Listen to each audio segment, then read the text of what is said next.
अस्सलाम वालेकुम बच्चों, क्या हाल है? ठीक है। आज हम यूनिट नंबर 2 का लेक्चर नंबर 2 डिस्कस करेंगे, जिसमें हमारी जो मेन डिस्कशन होगी वो होगी रेक्टेंगुलर कंपोनेंट्स ऑफ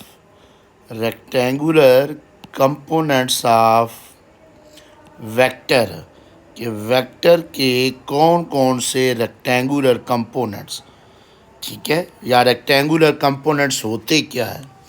तो ये बच्चों topic as a long question paper में आता है, ठीक है। ये एज ए लॉन्ग क्वेश्चन आपने प्रिपेयर करना है। अच्छा, अब आते हैं टॉपिक पे, रेक्टेंगुलर कंपोनेंट सर कौन से होते हैं। तो सबसे पहले definition, the component of a vector which are mutually perpendicular to each other, यानी किसी वेक्टर के वो कंपोनेंट जो आपस में म्यूचुअली परपेंडिकुलर हो। सर म्यूचुअली परपेंडिकुलर का पता कैसे चलता है बच्चों? जिन कंपोनेंट के बिटवीन एंगल 90 डिग्री बनेगा वो परपेंडिकुलर रेक्टेंगुलर कंपोनेंट होंगे, उनको म्यूचुअली परपेंडिकुलर कहते हैं। तो उन कंपोनेंट को हम कहते हैं रेक्टेंगुलर कंपोनेंट, ठीक है। वो 2 भी हो सकते हैं, 3 भी हो सकते हैं। अच्छा, कंपोनेंट ऑफ वेक्टर क्या होता है? The effective value of a vector in a specific direction is called component of vector। जैसे फॉर एग्जांपल मैं आपको यूँ समझाता हूँ। जैसे मैं कहता हूँ कि ये आपके पास y एक्सिस है और ये आपके पास x एक्सिस है। 2 एक्सिस हम चूज़ कर लेते हैं और ये आपके पास एक वेक्टर है। ये हमारे पास क्या है? एक वेक्टर है। अगर मैं इस वेक्टर को ड्रा करता हूँ, अगर मैं इसको प्रोजेक्ट करता हूँ अलॉन्ग एक्स एक्सिस, तो अलॉन्ग एक्स एक्सिस इसका ये कंपोनेंट बनेगा, ये अलॉन्ग एक्स एक्सिस बने, इसको मैं कहूँगा ए एक्स। अब ये ए वेक्टर की वो अफेक्टिव वैल्यू है जो अलॉन्ग एक्स एक्सिस है। ये ए वेक्टर का एक्स कंपोनेंट है, इसको हॉरिजॉन्टल कंपोनेंट भी कहते हैं। पॉइंट समझ आ गया कि affective value of a vector in specific direction. A vector इधर है, इसकी कुछ वैल्यू अलॉन्ग एक्स एक्सिस है और कुछ वैल्यू क्या है? Along y axis. तो अगर मैं वाई एक्सिस इसको जब बिहेवियर देखना चाहूँ तो ये आपके पास अलॉन्ग वाई एक्सिस ये है, ठीक है, ये अलॉन्ग वाई एक्सिस है। तो इसकी अब आपको समझ आ गया कि कंपोनेंट ऑफ वेक्टर्स क्या होते हैं। समझ आ गया किसी वेक्टर की वो वैल्यू अफेक्टिव जो स्पेसिफिक डायरेक्शन है। अच्छा, एक और मज़े की बात अगर आप देखें, सर कौन सी मज़े की बात वो बताएं बच्चों। मज़े की बात ये है कि ए एक्स और ए वाई में एंगल क्या बन रहा है? सर 90 डिग्री बन रहा है। ए एक्स और ए वाई में एंगल क्या बन रहा है? Both are 92। अच्छा सर, ये जो ए एक्स और ए वाई हैं इनके दरमियान एंगल 90 डिग्री बन रहा है, तो ये रेक्टेंगुलर कंपोनेंट्स है। जी हाँ, ये रेक्टेंगुलर कंपोनेंट्स है।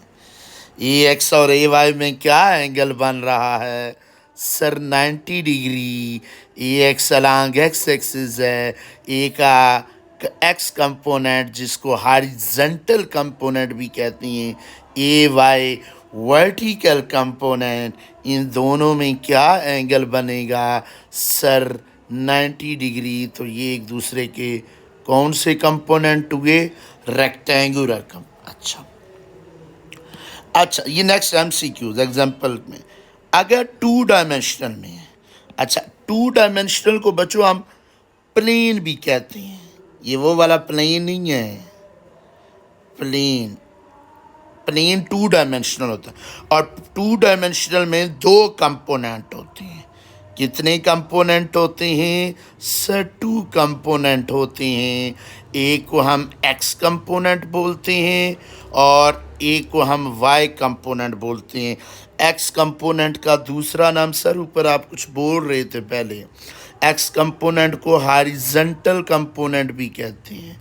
जब भी वर्ड आएगा ना हॉरिजॉन्टल कंपोनेंट, फौरन जहन में आएगा एक्स कंपोनेंट। और सर जो वाई कंपोनेंट है इसका दूसरा नाम भी बता दें, वर्टिकल कंपोनेंट। अच्छा, अगर 3D है, अगर 3D है, 3 डायमेंशनल, 3 डायमेंशनल को हम स्पेस भी कहते हैं। ये अक्सर आप देखेंगे हम कहेंगे a vector in space, space 3D होता है। ये वो वाली स्पेस नहीं है, वैक्यूम वाली नहीं, ये जो आपके इर्द गिर्द आप देख रहे हैं। दोबारा मैं कहूँगा अपने कमरे का कार्नर देखो, निगाह मारो अपने कमरे के कार्नर की तरफ, 3 डायमेंशन नज़र आएंगी। जी सर, एक ऊपर की तरफ, एक कार्नर को देख रहे हैं ऊपर की तरफ, एक अलॉन्ग एक्स एक्सिस, एक वाई। तो जो along x axis along y axis होते हैं ये बेसिकली आपके पास 3D होती हैं। ये क्या होती हैं sir? 3D along x axis, along y axis और अलॉन्ग जी एक्सिस। तो अगर कोई वेक्टर यहाँ की लाई करता है, यहाँ के उनका तीनों का उसका कंपोनेंट होगा, एक्स एक्सिस, वाई एक्सिस और जेड एक्सिस। ठीक है, ये MCQs भी सर पूछा जा सकता है कि एक वेक्टर्स के 2 डायमेंशनल में 2 कंपोनेंट होते हैं, 3 डायमेंशनल में कितने होते हैं, और जर्नल हम कहते हैं हम इनफाइनाइट कंपोनेंट ड्रा कर सकते हैं। अच्छा, अब आते हैं अपने टॉपिक की तरफ। Explanation, consider a vector. बच्चों एक वेक्टर कंसिडर करेंगे ए, एक वेक्टर कंसिडर करेंगे, ए वेक्टर कंसिडर कर लिया, ये बच्चों ए वेक्टर कंसिडर कर लिया। जी सर, ये वेक्टर आपने कंसिडर कर लिया। ए वेक्टर एंगल कितना बना रहा है? Theta, with positive x axis, with positive x axis के साथ एंगल थीटा बना रहा है, विद पॉजिटिव एक्स एक्सिस। और ये ओरिजिन है इसका, ओ, ठीक है, और ये एंगल इसका है theta with positive x axis. अच्छा, ये ए वेक्टर जो है ये एक लाइन ओ पी, ये पॉइंट मैं कह देता हूँ पी पॉइंट है। ये वेक्टर जो है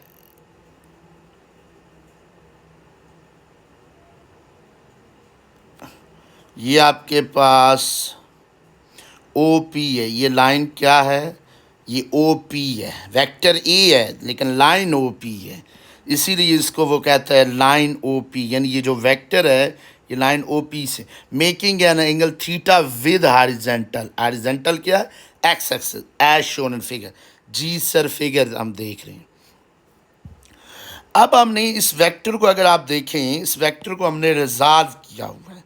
रिजॉल्व करना क्या होता है बच्चों? स्प्लिट करना, तोड़ना।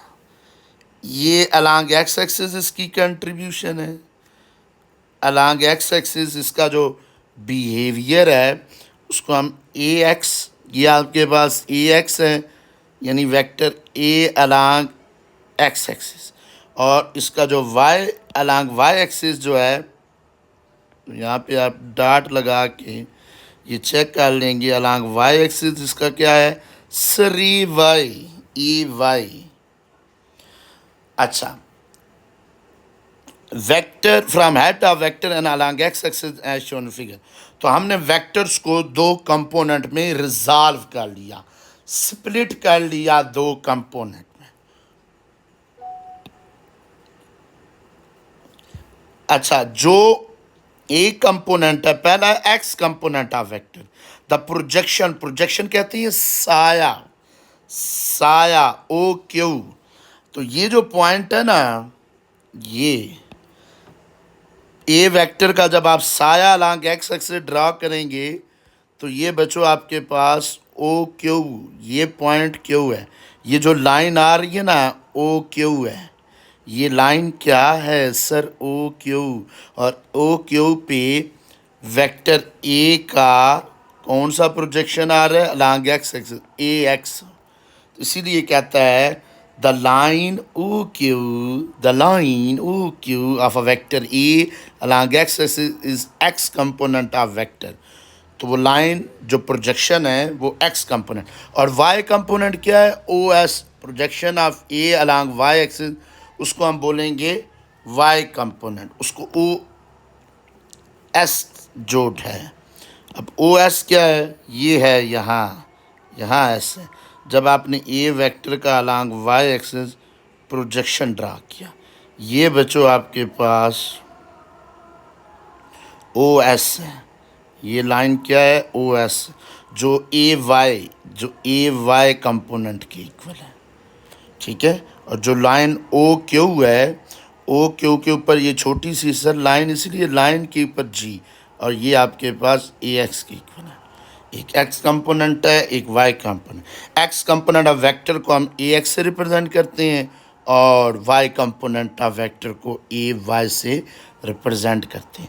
अब अगर हम एक कंप्लीट वेक्टर लिखना चाहें, सर अगर हम एक कंप्लीट वेक्टर लिखना चाहें, ये एक कंप्लीट वेक्टर आपके पास आएगा ए एक्स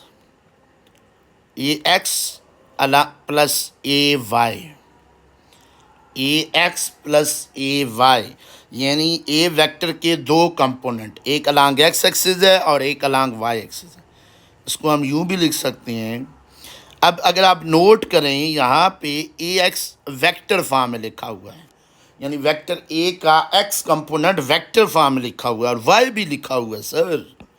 तो अब मैं इसको आगे लिखता हूँ मैग्नीट्यूड फॉर्म में। तो ये आपके पास आ जाएगा, ए एक्स का मैग्नीट्यूड आ जाएगा, और जब एक्स होता है तो हम कौन सा यूनिट वेक्टर चूज करते हैं, sir I unit vector choose करते हैं। ऊपर वेक्टर है ना, और ए वाई का मैग्नीट्यूड और ए वाई की डायरेक्शन अलॉन्ग जी, ठीक है बच्चों। तो आपने एक वेक्टर को उसके कंपोनेंट में लिख दिया, ठीक है। एक उसका एक्स कंपोनेंट है और एक इसका वाई कंपोनेंट, ये वेक्टर कंप्लीट हमने लिखा। अब जो नेक्स्ट जो इम्पोर्टेंट बात है वो क्या है, वो ये है, यहाँ पे एक लाइन हम ये भी लिख देते हैं ताकि आसानी के लिए, हेयर हम लिख देते हैं, here i unit vector and j unit vector, ये क्या बताते हैं, are representing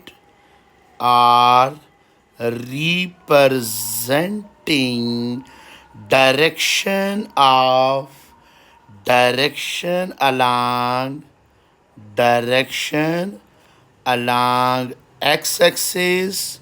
along x-axis, positive along x-axis, and positive y-axis, ठीक है, along positive y-axis, ठीक है।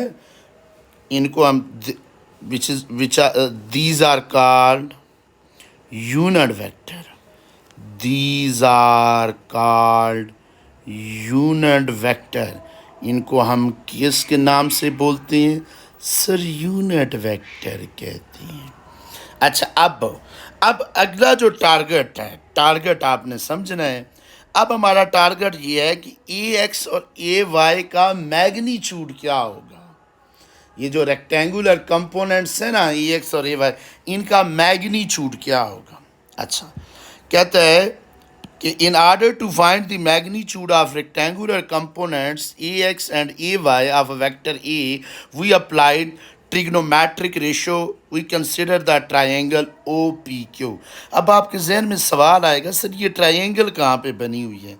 मैं दोबारा वापस आपको डायग्राम, ये आपके पास एक ट्रायंगल बनी हुई है। ये बच्चों आपके पास एक ट्रायंगल आपकी निगाहों के सामने मैं बना रहा हूँ, ये ट्रायंगल है। अच्छा, इसमें ये ओ पी क्यू है। एक और बात, अब अगर ये ए वाई ये वाला है तो इतना ही ये है ना डिस्टेंस, इसको भी तो सर हम ए वाई कह सकते हैं। जी सर, इसको भी हम ए वाई कह सकते हैं। तो इसका मतलब ये है कि अगर हम वो ट्रायंगल चूज़ करें, मैं यहाँ पे ट्रायंगल बना भी देता हूँ ताकि आपकी आसानी रहे, आपको पता हो कि आपने बस फिगर नहीं बनानी है, एक ही फिगर काफ़ी है। ये ओ है, ये पी है, ये क्यू है। ये आपके पास ए एक्स है, ये आपके पास ए वाई है, और यहाँ पे एंगल थीटा बन है। अगर हम इसको देखें, ये बेस है और यहाँ ए वेक्टर है, ये एच है और ये परपेंडिकुलर है। अच्छा, अब आपने magnitude of x component find करना है, magnitude of x component of vector. तो इसके लिए हम लगाएंगे ट्रिग्नोमेट्रिक रेशियो cos थीटा। इसके लिए कौन सी ट्रिग्नोमेट्रिक रेशियो लगाएंगे? cos theta. अब cos थीटा क्या होता है सर? 20/h। अब cos थीटा अगर हम उस ट्रायंगल को देखें, बेस क्या है सर? बेस ए एक्स है और एच क्या है? ए है। ए का मैग्नीट्यूड, मैं वेक्टर ऊपर नहीं बना रहा क्योंकि मैग्नीट्यूड लिख रही है, तो ए इधर जाके मल्टीप्लाई हो जाएगा, तो a cos theta is equal to a x. या आप यूँ लिख सकते हैं कि जो ए एक्स है horizontal component of a vector, वो होगा ए cos थीटा। जब थीटा अलोंग एक्स एक्सिस बनेगा, ये भी इंपॉर्टेंट बात है, ठीक है। A x horizontal a x a cos theta. Sir अगर बी एक्स होता, बी cos थीटा होता जी, f x f cos theta जी। अब आते हैं वाई कंपोनेंट की तरफ, अपनी निगाह करते हैं। वाई कंपोनेंट के लिए हम लगाएंगे trigonometric ratio sine theta. Sine theta क्या होता है? Perpendicular H. परपेंडिकुलर क्या है सर? परपेंडिकुलर उस ट्रायंगल में ए वाई है और एच ई है, इधर भी ए मल्टीप्लाई हो जाएगा, ए साइन थीटा।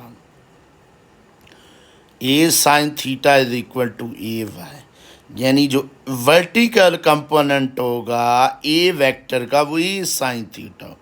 सर अगर वेक्टर बी हो तो बी साइन थीटा जी, और अगर बी एफ हो तो एफ साइन, अच्छा, F y F sine theta, B y B sine theta. अच्छा, अब आते हैं मैग्नीट्यूड ऑफ वेक्टर। ये तो कंपोनेंट के सर वेक्टर थे ना, कंपोनेंट का मैग्नीट्यूड था। ये किसका मैग्नीट्यूड था? कंपोनेंट का मैग्नीट्यूड था। अब आप किसका मैग्नीट्यूड फाइंड करने लगे? वेक्टर का मैग्नीट्यूड क्या होगा? तो वो कहते हैं कंसिडर ट्रायंगल, दोबारा वही ट्रायंगल हम चूज करेंगे, अप्लाइंग पाइथागोरस थ्योरम। हम उस ट्रायंगल पे जो आपने कंसिडर की है, दोबारा मैं यहाँ आपकी याद दहानी के लिए बना देता हूँ। ये आपके पास क्या है सर? ये ए एक्स है और ये बेस थी, ये ए वाई है, ये परपेंडिकुलर है, और ये ए है, ये एच है। अच्छा, अब हम लगाते हैं पाइथागोरस थ्योरम। पाइथागोरियन थ्योरम क्या कहता है? पाइथागोरियन थ्योरम ये कहता है base h square. Pythagoras theorem क्या कहता है? H square is equal to base square plus perpendicular square. अब आप में से एक स्टूडेंट ये कहेगा सर ओ ये है, ये पी है और ये क्यू है। सर हम यूं भी लिख सकते हैं, हाइपोटेनियस जो है वो ओ पी है, लाइन ओ पी, और ओ पी का स्क्वायर, और बेस जो है वो ओ क्यू है, और जो परपेंडिकुलर है वो क्यू पी है। हम यूं लिख सकते हैं जी बच्चे, लिख सकते हैं आप। अच्छा सर ओ पी तो हमें पता है ना, एक इक्वल है ए का स्क्वायर। वेक्टर नहीं बनाना, मैग्नीट्यूड की बात हो रही है।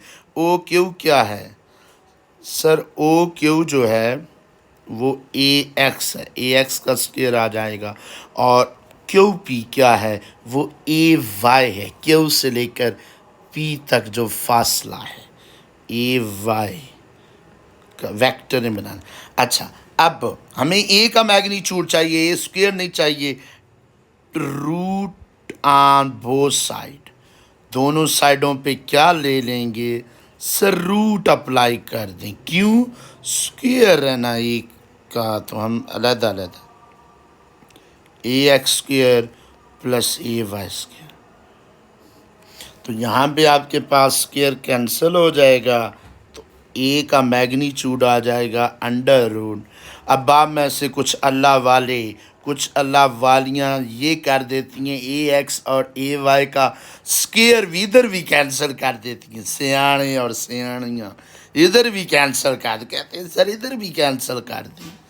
ठीक है, तो मैं कहता हूँ बच्चों लगता है आपने मैथ नहीं पढ़ी, लगता 9th-10th में उड़ के आ गई हो। कहते वो क्यों सर, ये बेसिक मैथ है, आप इधर नहीं कैंसिल कर सकते, बीच में एडिशन हो रही है, सिंगल कोई होता ना फिर सेपरेट करते। अच्छा, यानी गलती कर सकते थे हम भी।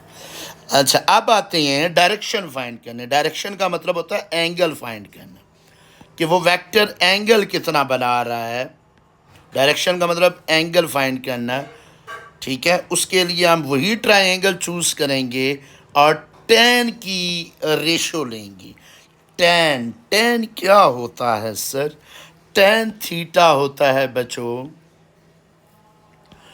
जो tan थीटा होता है वो आपके पास